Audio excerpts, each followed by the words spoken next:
Hey, if you'd like YouTube, welcome back to another episode of the Black Pearl. Okay, so like I said, I was going to document the good and the bad, and unfortunately the Black Pearl is under attack by the green hairy monster. Yep, we've got green hair algae. This is a result. It's happening now because of my son feeding the sump, and obviously with me feeding the main display tank, not knowing that he's sticking food in there as well, we've obviously ended up with excess nutrients. And with this green hair algae being an opportunist, it's taken every opportunity to start feasting on the nitrates and the phosphates. It's pretty much starting to take over Skull Island here. It's getting pretty bad in there. This island, the centre island, Serenity isn't too bad. Scary Island, this is starting to show signs of it. Along the top there, and the protruding bit that comes out there, just here, this wee leg bit, it's starting to get covered as well, so it's looking pretty nasty. And it's starting to get a little bit on here. I did have the Monty cup there, but I had to break it up because it was starting to die, because when I pushed it down, I kind of accidentally killed some of the coral, so I had to frog it to save it. But here's a closer look at this green hair algae. It's either, I think it's green hair algae or Bryopsis. One of the two, it doesn't really make any difference. They're all both bad news, and you really don't want them in your reef tank at all.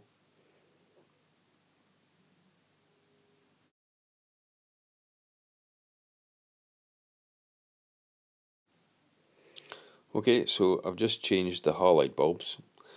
This is what the 14,000Ks look like, and I've replaced them with 16,000K halide bulbs and changed them to Aquamedics.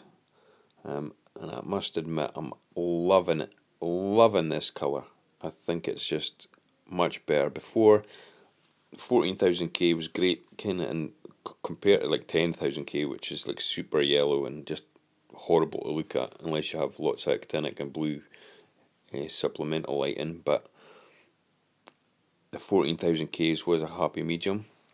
However, it's still kind of yellow looking, so I did try on my old system. I tried 20,000K bulbs, but the corals just didn't like it. They didn't grow, and a lot of them suffered. So I've decided to go with the 16,000K, which seems to be a happy medium, and I really like the colour. I'm hoping that the corals are going to thrive in this light. And obviously, with being brand new bulbs, this will obviously help with the hair algae, because as bulbs age, the spectrum changes, which kind of suits algae more. Even with that being said, I know that the halide bulbs, I only changed them maybe about 5 months ago or something, so again, it's not the halide bulbs, but I've changed them anyway, just because the aesthetics, I just want to have a wee bit more blue, and I must admit, I really do like this colours. So hopefully this will help colour up the SPS, because a lot of them, they're a bit brown, so I'm hoping that this will colour them up nicely, make them look a lot better. So in regards to the green hair algae, what I plan on doing is just the normal maintenance I do all the time anyway. However, I'm actually going to increase the magnesium, and my magnesium level is going to go up to probably about 1500 to 1600, and Bryopsis and green hair algae absolutely hate this, and it kind of kills it off. So that's the plan. Here's just a quick look at the tank. I've actually switched off the blue T5s, so this is just the halide bulbs by themselves, and it looks quite nice actually. I'm really loving these 16,000K bulbs. So I'll give this a try, see how this goes for 6 months, and hopefully, if the corals grow and the colours are good, I'm just going to continue with this, because I really do like it. I much prefer this to the yellower look of the 14,000Ks. Okay, so I thought I'd give an update on the frags I got. So here's some close-ups. This one is doing really well. The polyps right out and it's starting to colour up a little bit. And this is definitely one of my favourites, especially when the halides are off and you've just got the actinics. It's just amazing. It's doing really well. This Acropora, it's only got small polyps, but it looks as if it's starting to encrust a little bit more, so I'm happy with that. And this one, I think this one's doing the best out of them all. This one is quite high up in the reef, and it's definitely starting to colour up. It's turning like a bluey purpley colour.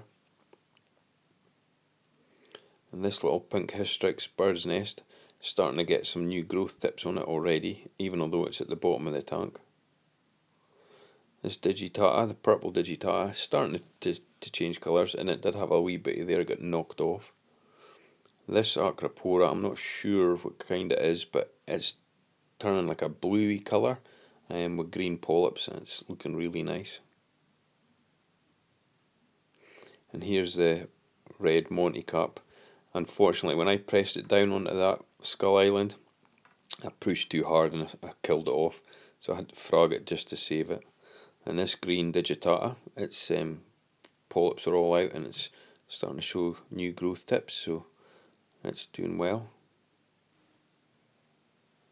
So that's just a quick update on the pearl. Overall, I'm happy with how things are. It's just got to get rid of this green hair algae, so I'll get that under control and I'll be much happier. But all the corals that I got, I've only lost one, and that was the green bottle brush. You kind of see it in between the two islands there. It died, but that was my own fault because I put it too high up in the reef too soon, and I kind of bleached it. However, the rest of them are all doing great, and hopefully the black pearl will be looking a lot better the next episode once I get this green hair algae under control. But I'm liking the new lights, so we'll see how they get on. But yep, so I think that's pretty much it for this episode. What do you think, Diesel Bones? Shiver me timbers. That's another episode done. Oh well, me hearties. I'll catch you next time. Say bye-bye, JD. Bye-bye. Arr.